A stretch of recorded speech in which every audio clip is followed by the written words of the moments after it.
La crise diplomatique entre le Maroc et l'Algérie, provoquée par le régime algérien, pourrait bien profiter aux entreprises espagnoles. Déjà pour l'approvisionnement de gaz, le ministère espagnol de la transition écologique et du défi démographique a ordonné à Enaga, en tant qu'opérateur et gestionnaire du système gazier espagnol, de créer un système de garantie d'origine pour le gaz qui arrive en Espagne. Ceci est confirmé par des sources d'Enaga qui confirment travailler déjà sur la nouvelle procédure afin de garantir que le GNL acheté par le Maroc puisse être injecté dans le réseau gazier espagnol puis exporté vers le Maroc via le gazoduc Maghreb-Europe. C'est avec ce système de garantie que le gouvernement veut satisfaire l'Algérie et lui donner ainsi la sécurité qu'aucune molécule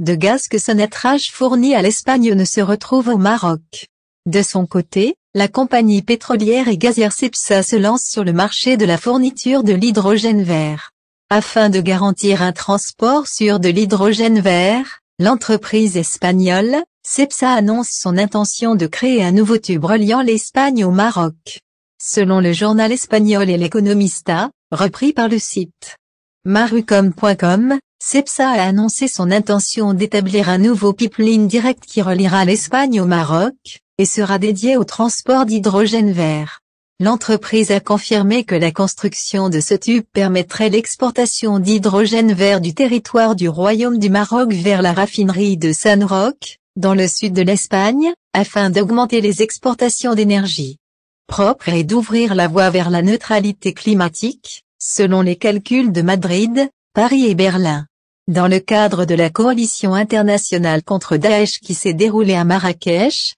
le ministère espagnol des Affaires étrangères a assuré que le Maroc est devenu un marché économique important pour l'Espagne à l'étranger. Le Maroc, un pays pionnier en matière de politique climatique et énergétique tant sur le continent africain que dans le monde, a des objectifs ambitieux de réduction de dioxyde de carbone, ainsi que de participer activement aux négociations internationales sur le climat, aspirant à être un leader mondial dans la production d'hydrogène vert.